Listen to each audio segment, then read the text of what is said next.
নমস্কার। আমরা 10 অবতার পর্বটা শেষ করেছি। 10 অবতার পর্বের পরে আজকে যে পর্ব নিয়ে আমরা কথা বলবো সেটা হচ্ছে আপনার বৈদিক পিরিয়ড। বৈদিক পিরিয়ড বলতে গেলে এটা আমাদের যেটা ইতিহাসে যেটা বর্ণন করা আছে সেটা হচ্ছে 1500 বিসি থেকে 500 বিসি পর্যন্ত আপনার বৈদিক পিরিয়ড বলা হয়।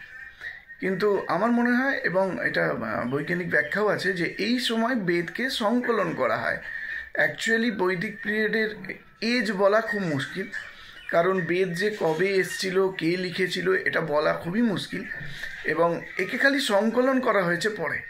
তার কারণ আমাদের যারা মুনিরা, যারা এটা নিয়ে চর্চা করতেন, তারা বেসিক্যালি বেদটাকে শ্রুতি হিসাবেই প্রথমে নেয়, লিপি পরে হয়। তো শ্রুতি অনেক বছর ধরে আস্তে আস্তে আস্তে আস্তে চলে আসে, একের থেকে অন্যর কাছে, অন্যর থেকে তারপরের কাছে, তারপরের জনের কাছে, এইভাবে আসে।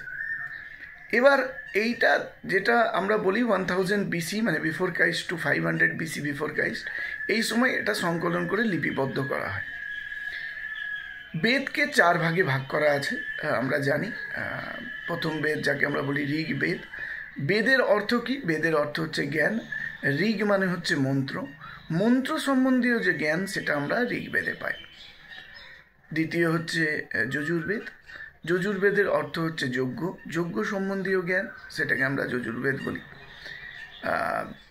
মানে যজ্ঞ সম্বন্ধীয় জ্ঞান, সেটা যজুর্বেদ। তারপরে আপনার আসছে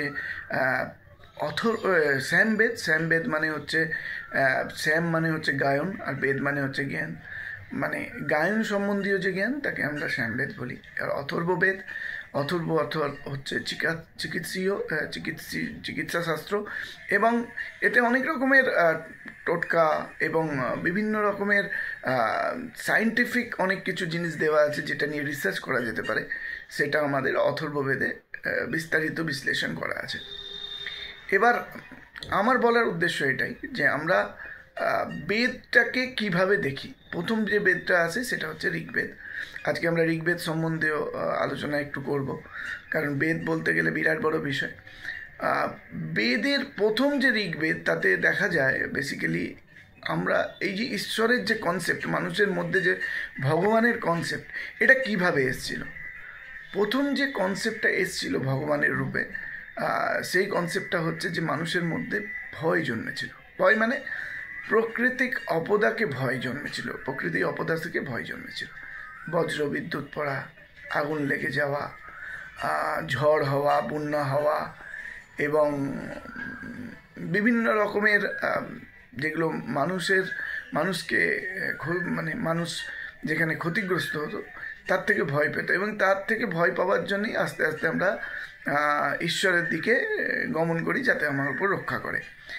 ঋগ্বেদে কিন্তু বিশেষত 5টা ভগবানের উদ্দেশ্য খুব বেশি করে দেওয়া আছে, কিন্তু টোটাল 33টি দেবতার নাম ওখানে আছে। 5টি দেবতা বলতে গেলে, প্রথম দেবতা যার নাম দেওয়া আছে সে হচ্ছে ইন্দ্র, যিনি হচ্ছেন বজ্র এবং মানে বজ্র বিদ্যুৎ যেটা পড়ে তার, এবং থান্ডারস্টর্ম মানে ঝড়, বৃষ্টি, এগুলোর দেবতা হচ্ছে ইন্দ্র। তাকে রাজার আসনে বসানো হয়েছে, এবং সব থেকে বেশি শ্লোক আছে তার।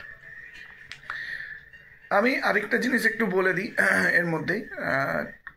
টোটাল ঋগ্বেদের যে শ্লোকের সংখ্যা হচ্ছে আপনার 1028, 1028, এবং টোটাল যে আপনার মানে শব্দ সংখ্যা আছে সেটা হচ্ছে 10,600।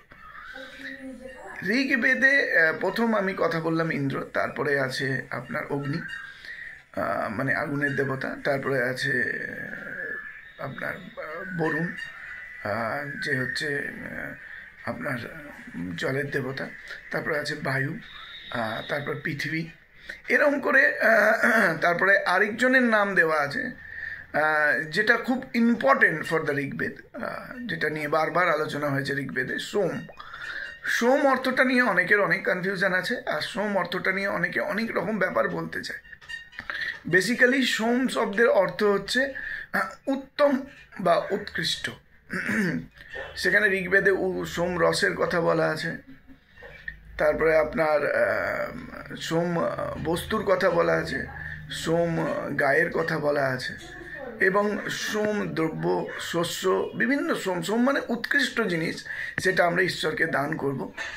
এই জিনিসের বিশেষত নিয়ে ঋগ্বেদ করা আছে। ঋগ্বেদে অনেক সায়েন্টিফিক ব্যাপার আছে, যেটা আমরা খালি মন্ত্র হিসেবে দেখলে আমাদের চলবে না, কারণ ঋগ্বেদের কিছু কিছু মণ্ডলে এমন এমন গল্পের উল্লেখ আছে যেটা শুনলে মানুষ আশ্চর্য হয়ে যায়। আমি একটা ছোট্ট একটা উদাহরণ দিচ্ছি, কারণ এতটা বলা যাবে না, অনেক ঋগ্বেদটা অনেক বড় বিষয়। আমরা ছোট্ট একটা ডিসকাশনের মাধ্যমে ওভারভিউ দেওয়ার চেষ্টা করছি। ঋগ্বেদে একটা মণ্ডলের মধ্যে যেখানে একটা গল্প আছে যে একবার জলদস্যুরা এক রাজার মেয়েকে জলের তলায় নিয়ে যায়।